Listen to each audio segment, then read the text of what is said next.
तो अब हम स्टार्ट करने वाले हैं video 3, synthesis of plant food other than carbohydrate. इसका मतलब होता है कि प्लांट्स कार्बोहाइड्रेट के अलावा क्या क्या सिंथेसाइज करते हैं। You have just learn that plants synthesise carbohydrate through the process of photosynthesis. तो उसमें क्या लिखा हुआ है कि प्लांट्स जो होते हैं वो सिंथेसाइज करते हैं, I am sorry,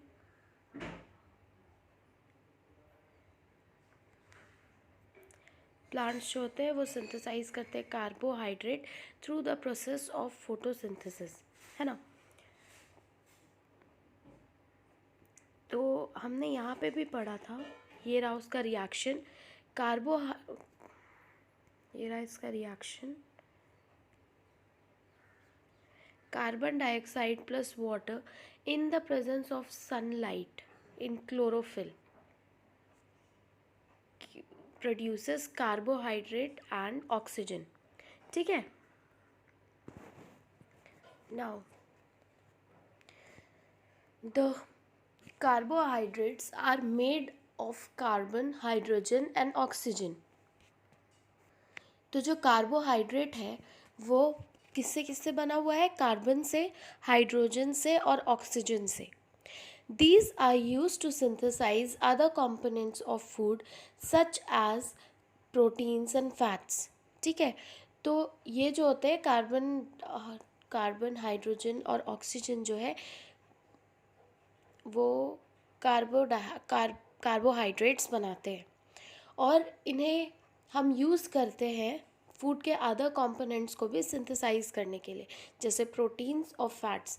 but proteins are nitrogenous substance which contain nitrogen. तो इसमें क्या लिखा हुआ है कि प्रोटीन जो है वो नाइट्रोजनस सब्सटेंस है। नाइट्रोजनस सब्सटेंस क्या होते हैं?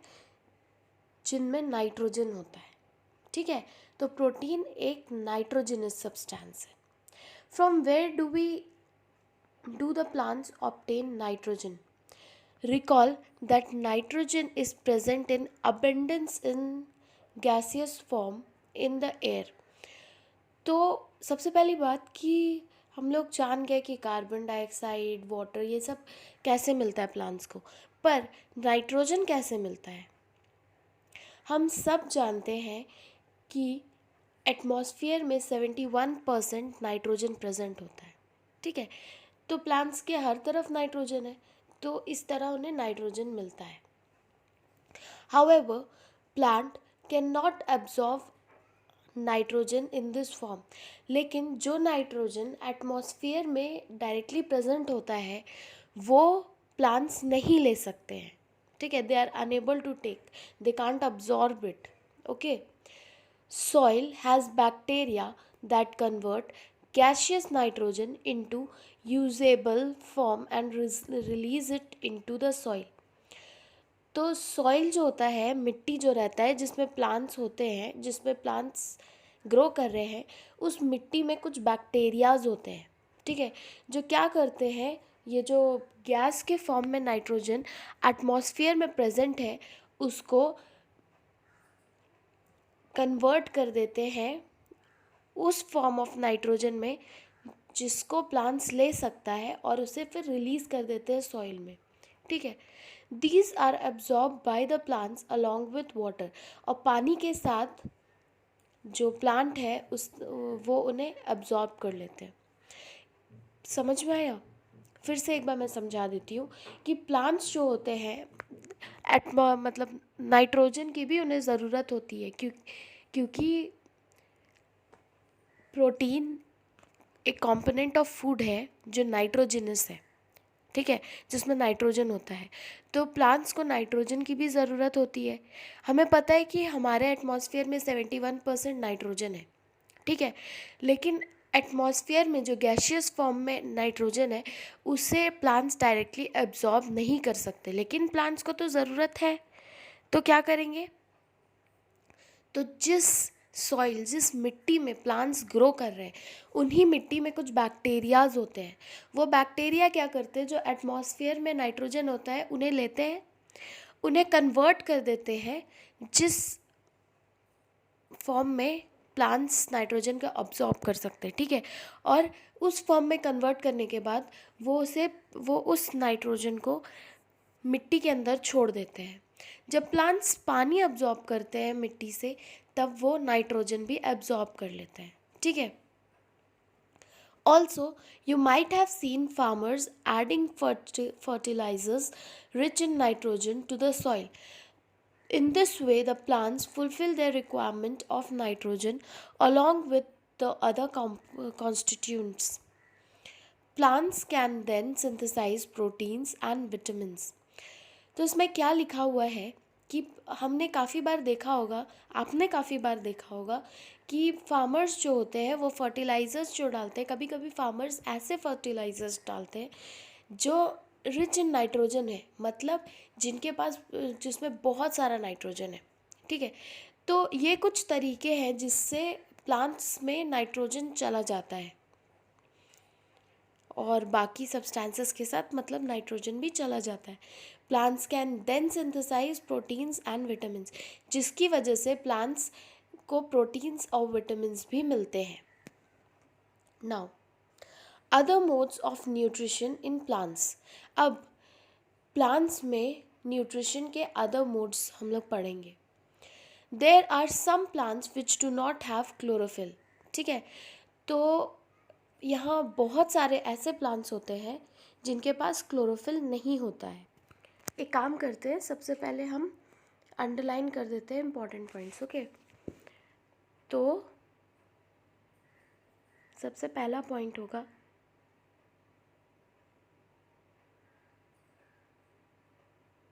plants cannot absorb nitrogen in this form. Soil has certain bacteria that convert gaseous nitrogen into usable form and release it into the soil, ठीक है। दूसरा,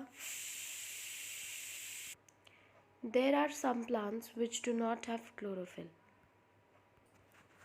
They cannot synthesize food. How do they survive and from where do they derive nutrition? तो plants के पास chlorophyll नहीं होते, बहुत plants के पास chlorophyll नहीं होते, तो तब वो अपना खाना कैसे सिंथेसाइज कर सकते हैं, ठीक है। और वो कैसे सरवाइव करेंगे और कहाँ से न्यूट्रिशन लाएंगे। Like humans and animals, such plants depend on food produce by other plants. तो ह्यूमन्स और एनिमल्स की तरह ये प्लांट्स भी ऐसे होते हैं जो दूसरे प्लांट्स पे डिपेंड होते हैं अपने खाने के लिए। They use the heterotropic mode of nutrition. They use the heterotropic mode of nutrition. Sorry.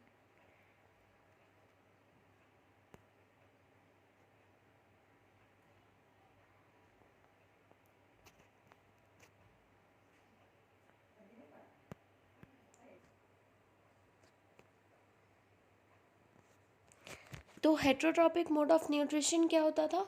Heterotrophic mode of nutrition ऐसा मोड ऑफ न्यूट्रिशन होता है जिसमें जो लिविंग ऑर्गेनिज्म है वो दूसरे ऑटोट्रॉफिक दूसरे लिविंग ऑर्गेनिज्म पे डिपेंड होते हैं अपने खाने के लिए। Do you see a yellow wiry branched structure twining around the stem and branches of a tree? तो वायरी ब्रांच्ड, वायरी मतलब वायर की तरह, वायरी मतलब वायर की तरह पतला, branch structure twinning around the stem and branches of a tree. इसका मतलब आपने काफ़ी ऐसे प्लांट्स देखे होंगे जो दूसरे प्लांट्स पे लटके हुए होते हैं, ठीक है। This is a plant called cuscuta या फिर अमारबेल। It does not have chlorophyll, ठीक है। तो ऐसे प्लांट्स जिसमें क्लोरोफिल नहीं होते हैं उस प्लांट को कस्कटा कहते हैं। It takes readymade food from the plants on which it is climbing.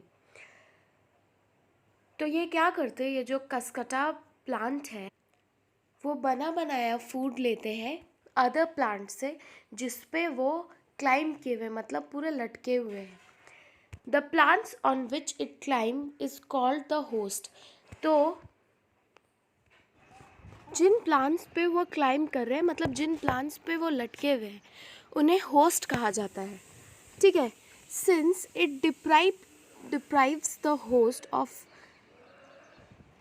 since it deprives the host of valuable nutrients, मतलब एक second, Cuscuta is called parasite. तो ये जो मतलब क्या करते हैं, जो होस्ट होता है, सी सबसे पहली बात कि होस्ट किसे कहते हैं। फॉर एग्ज़ाम्पल, आप किसी फ्रेंड, अपने फ्रेंड के ऊपर लटके हुए हो, ठीक है, तो जिस फ्रेंड के ऊपर आप लटके हुए हो उसे हम होस्ट कहेंगे, ठीक है।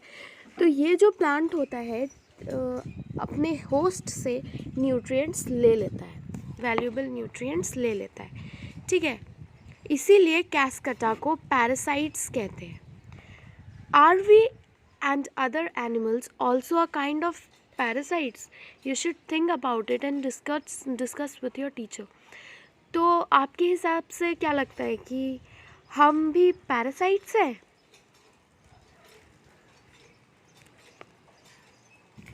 Have you seen or heard of plants that can eat animals? क्या आपने ऐसे प्लांट्स के बारे में सुना है या देखा है जो प्लांट्स खा सकते हैं, जो एनिमल्स खा सकते हैं? There are few plants which can trap insects and digest them. तो यहाँ पे मतलब काफ़ी नहीं, कुछ ऐसे प्लांट्स होते हैं जो इंसेक्ट्स को ट्रैप कर लेते हैं, ठीक है, मतलब इंसेक्ट्स को पकड़ लेते हैं और उन्हें खा जाते हैं। Is it not amazing? या क्या ये साउंड मतलब काफ़ी इंटरेस्टिंग साउंड नहीं कर रहा है? सच प्लांट्स मे बी ग्रीन और ऑफ सम अदर कलर्स। तो ये जो प्लांट्स होते हैं जो एनिमल्स को मतलब इंसेक्ट्स को खाते हैं, वो ग्रीन कलर के भी हो सकते हैं या कोई और कलर के भी, ठीक है। Look at the plant in figure 1.6. Figure 1.6, ये है वो प्लांट।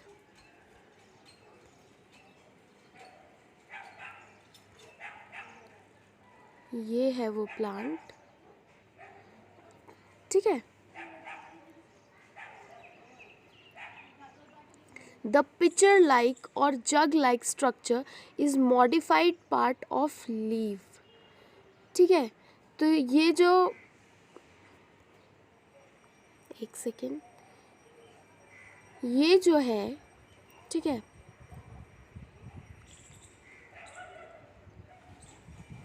ये जो पिक्चर लाइक या फिर जो जग की तरह का जो ये स्ट्रक्चर, ये थोड़ा जग की तरह का स्ट्रक्चर है ना, ये जो है ये मॉडिफाइड पार्ट ऑफ लीव्स है। मॉडिफाइड मतलब होता है इम्प्रूव्ड, ठीक है। तो ये इम्प्रूव्ड पार्ट ऑफ लीव्स है।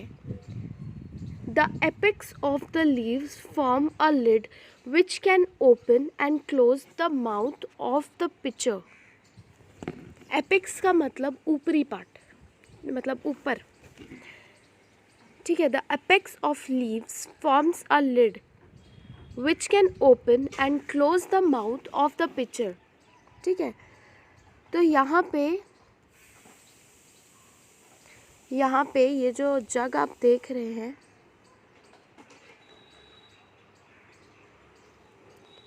इसके ऊपर ये जो ढक्कन टाइप का है, ओके, जो ढक्कन टाइप का है, ये एपेक्स है जो प्लांट्स की जो लीव्स है मतलब उसको बंद खोल करता है, ठीक है, मतलब लीव्स के माउथ को बंद खोल करता है, मतलब ढकने में और खुलने में हेल्प करता है, ठीक है।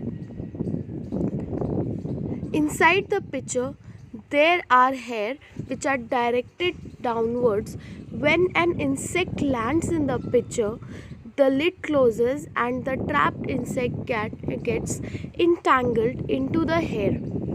तो इसमें क्या बोल रहा है कि जो प्लांट्स है, मतलब ये जो पिक्चर प्लांट है, इसमें जो लीव्स है, ये जो मॉडिफाइड लीव्स है, इनके एपेक्स, लीव्स के ऊपर जो ये है वो एपेक्स कहलाता है। एपेक्स जो है वो हेल्प, मतलब ये लीव्स के माउथ को ढकने में और खोलने में हेल्प करता है।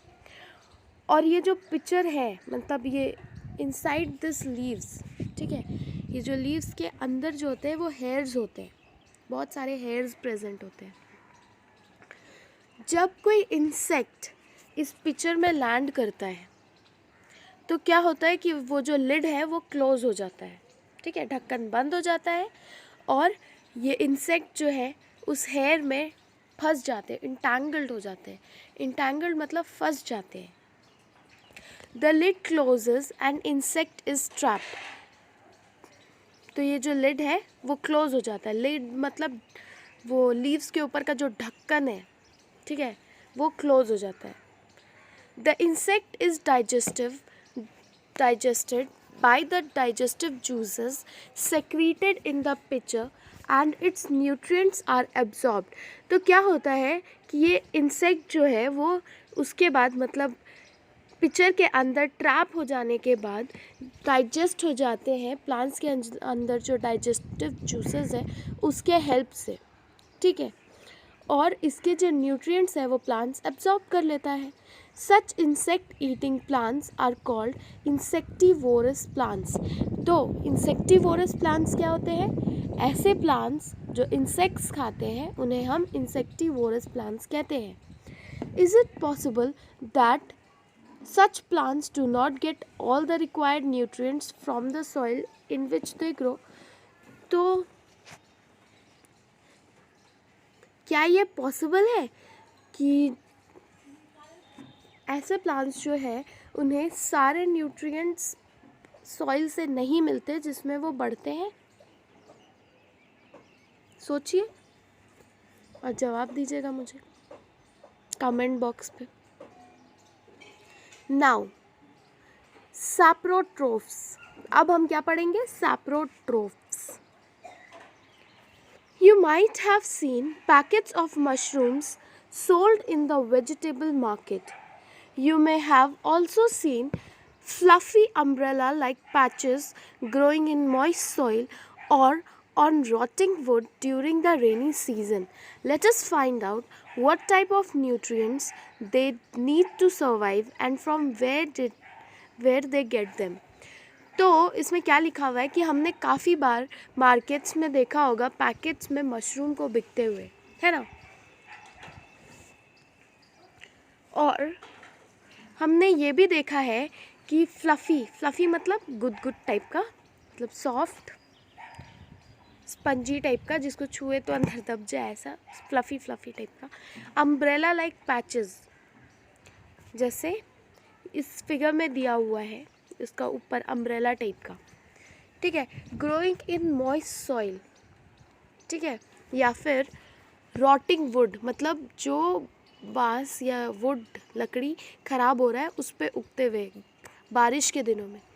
Late us find out what type of nutrients did they need to survive and from where did they get them. तो चलिए हम पता लगाते हैं कि इन प्लांट्स को किन न्यूट्रिएंट्स की ज़रूरत होती है और वो उन्हें कहाँ से मिलते हैं, ठीक है। चलिए अब एक्टिविटी 1.2 करते हैं।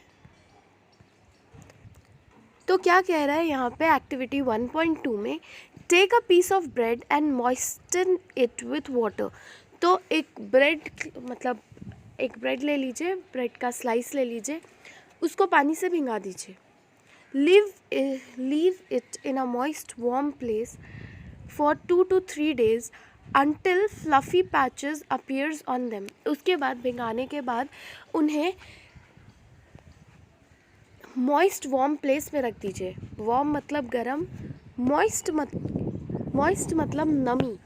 तो ऐसा जगह पे रखिए जो थोड़ा गर्म भी हो और जहाँ नमी प्रेजेंट हो, ठीक है, मतलब ऐसा एटमॉस्फेयर जहाँ वाटर प्रेजेंट हो, और उसको 2-3 दिन तक छोड़ दीजिए जब तक उसके ऊपर कुछ फ्लफ़ी पैचेस टाइप नहीं निकल जाए। What is the color of these patches? Observe the patches under a microscope or a magnifying glass. Write down your observation in the notebook. You will see cotton-like threads spread on the piece of bread. तो आप क्या देखोगे? सबसे पहले क्या कीजिए, आप microscope से उसको चेक कीजिए कि उसका कलर क्या है, लिख लीजिए। आप क्या देखोगे कि वो जो ब्रेड है उसके ऊपर कॉटन मतलब रुई की तरह धागा टाइप का कुछ उसके ऊपर प्रेजेंट होगा, ठीक है। Now these organisms are called fungi. तो ये जो ब्रेड के ऊपर कॉटन लाइक थ्रेड जो प्रेजेंट मतलब आ गया था, उन्हें हम फंगाई कहते हैं। They have a different mode of nutrition, और उनके खाने का तरीका मतलब न्यूट्रिशन लेने का तरीका अलग होता है। They absorbs the nutrients from the bread. तो ये क्या करते हैं, ब्रेड से न्यूट्रिएंट्स एब्जॉर्ब कर लेते हैं। This mode of nutrition in which organism take in nutrients from dead and decaying matter is called saprotropic nutrition, ठीक है। तो ऐसा न्यूट्रिशन मतलब कुछ ऑर्गेनिज्म, लिविंग ऑर्गेनिजम्स ऐसे होते हैं जो डेड या डिकेड मैटर से न्यूट्रिशंस लेते हैं, उन्हें हम उस टाइप को, उस मोड ऑफ न्यूट्रिशन को हम लोग क्या कहते हैं, सैप्रोट्रोफिक न्यूट्रिशन, ठीक है। और जो organism saprotrophic mode of nutrition use करते हैं उन्हें हम सैप्रोट्रोफ्स कहते हैं, ठीक है। तो सैप्रोट्रोफिक न्यूट्रिशन क्या होता है, ऐसा मोड ऑफ न्यूट्रिशन जिसमें एक ऑर्गेनिज्म डेड या डिकेड मैटर मतलब मरी हुई या मतलब सड़ी गली चीज़ों पे से न्यूट्रिशन लेते हैं, ठीक है। तो उस मोड ऑफ न्यूट्रिशन को हम सैप्रोट्रोफिक न्यूट्रिशन कहते हैं। और जो ऑर्गेनिज्म इस न्यूट्रिशन को यूज़ करते हैं उन्हें हम सैप्रोट्रोफ्स कहते हैं। जैसे ऑटोट्रोफिक न्यूट्रिशन किसे कहते हैं, ऐसे ऑर्गेनिजम्स जो अपना खाना खुद बनाते हैं, ठीक है, उन्हें हम ऑटोट्रॉफ्स कहते हैं, ठीक है। और उस मोड ऑफ न्यूट्रिशन को ऑटोट्रॉफिक न्यूट्रिशन। हेटेरोट्रॉफिक न्यूट्रिशन, ऐसे ऑर्गेनिजम्स जो अपना मतलब अपने खाने के लिए किसी और ऑर्गेनिजम्स पे डिपेंडेंट रहते हैं, ठीक है, किसी और लिविंग ऑर्गेनिज्म पे डिपेंड रहते हैं, जैसे प्लांट्स या एनिमल, उन्हें हम हेटेरोट्रॉप्स कहते हैं। और वो जिस मोड ऑफ न्यूट्रिशन से खाना खाते हैं उसे हम हेटेरोट्रॉफिक न्यूट्रिशन कहते हैं। उसी तरह से सैप्रोट्रॉफ्स कौन होते हैं, ऐसे ऑर्गेनिजम्स जो डेड या डिकेड मैटर से न्यूट्रिशन लेते हैं, उन्हें सैप्रोट्रॉफ्स कहते हैं। और इस मोड ऑफ न्यूट्रिशन को हम क्या कहते हैं, सैप्रोट्रॉफिक न्यूट्रिशन।